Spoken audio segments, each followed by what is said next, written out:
નમસ્કાર દર્શક મિત્રો, પ્રાઉડ ટાપી ન્યૂઝમાં આપ સૌનું સ્વાગત છે. વ્યારા પોલીસ સ્ટાફના માણસોને બાતમીના આધારે કપુરા ખાતે રહેતા મેહુલ સુરેન્દ્ર ગામિતના ઘરે રેડ કરી હતી. ત્યારે ઘરમાંથી ગેરકાયદેસર પાસ પરમિટ વગરનો ભારતીય બનાવટનો ઇંગ્લિશ દારૂનો જથ્થો મળી આવ્યો હતો. જો કે મેહુલ સુરેન્દ્ર ગામિત સ્થળ પર મળી આવ્યા ન હતા, જેથી પોલીસે મેહુલને વોન્ટેડ જાહેર કરવામાં આવ્યો હતો અને દારૂનો જથ્થો જપ્ત કરવામાં આવ્યો હતો. વ્યારા પોલીસે આ અંગેનો ગુનો નોંધી આગળની કાર્યવાહી હાથ ધરી છે. વ્યારા તાલુકાના ટીચકપુરા ગામના સાસુ સસરાએ વહુને હેરાન કરી આત્મહત્યા કરવા દુષ્પ્રેરણા આપી હોવાની ફરિયાદ નોંધાઈ.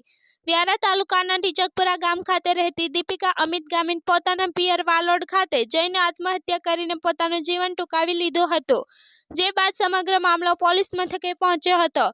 ત્યારે દીપિકાના સાસુ શિલ્પાબેન તથા સસરા બાણાભાઈ ગામિત દ્વારા મેણા ટોણા મારી અપશબ્દ બોલીને દીપિકાને હેરાન કરવામાં આવતી હતી અને દીપિકાને આત્મહત્યા કરવા માટે દુષ્પ્રેરણા આપવામાં આવી હતી. જે બાદ દીપિકાએ ઝેરી દવા ગટગટાવી મોતને વહાલી કરી હતી. સમગ્ર મામલાને લઈને વ્યારા પોલીસે બંને સાસુ સસરા વિરુદ્ધ ફરિયાદ નોંધી આગળની કાર્યવાહી હાથ ધરી છે. વ્યારા તાલુકાના બોરખડી ગામ ખાતે કયામત ગ્રુપ ભાટી ફળિયા દ્વારા ફળિયાના નાના છોકરાઓને ટી શર્ટનું વિતરણ. ગામના કયામત ગ્રુપ દ્વારા ભાટી ફળિયા અને વરિષ્ઠ વડીલ અરવિંદ અને દીનુ દ્વારા ટી શર્ટનું વિતરણ કરવામાં આવ્યું હતું અને અંડર 19 ખેલાડીઓને પ્રોત્સાહન આપીને ઉત્સાહ વધારવામાં આવ્યો હતો.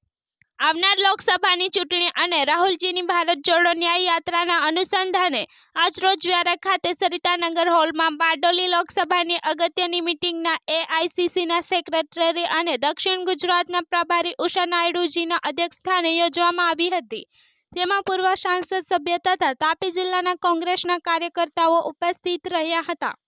તાપી જિલ્લાના વાલોડ તાલુકાના પેલાડ બહારી ગામમાં મોરા ફળિયામાં દક્ષિણ ગુજરાત વીજ કંપની વાલોડ પેટા વિભાગીય કચેરી દ્વારા ટ્રાન્સફોર્મરથી રોડ ક્રોસિંગના વીજ વાયરો જે નીચે હતા તેમાં એલટી-એબીસી કંડક્ટર નાખવામાં આવ્યા છે, જેથી કોઈ અકસ્માત ન થાય અને હાલ ટ્રાન્સફોર્મર પર તે સંપૂર્ણ સાફ સફાઈ કરવામાં આવેલ છે. વાલોડ તાલુકામાં 6 મહિનામાં વાલોડ પેટા વિભાગીય કચેરી દ્વારા 42 કિમી વાયરો ખેંચી 1 કિમી વાયરો બદલ્યા તથા 258 નવા વીજ પોલો ઊભા કરવામાં આવ્યા.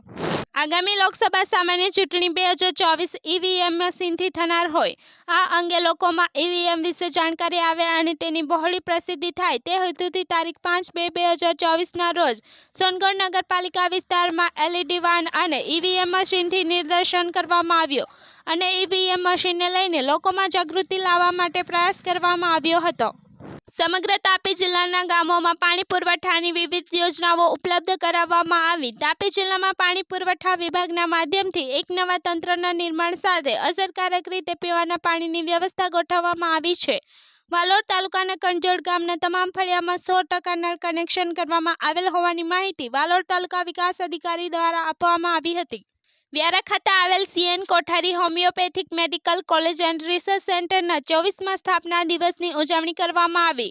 જેમાં કોલેજ અને હોસ્પિટલના કેટલાક સ્ટાફ સભ્યોનું સન્માન કરવામાં આવ્યું હતું. પ્રિન્સિપાલ ડોક્ટર જ્યોતિ આર રાવના માર્ગદર્શન હેઠળ પ્રવૃત્તિ સમિતિ દ્વારા સમગ્ર કાર્યક્રમનું સંકલન કરવામાં આવ્યું હતું. Bureau report, proud Tapi news, Tapi.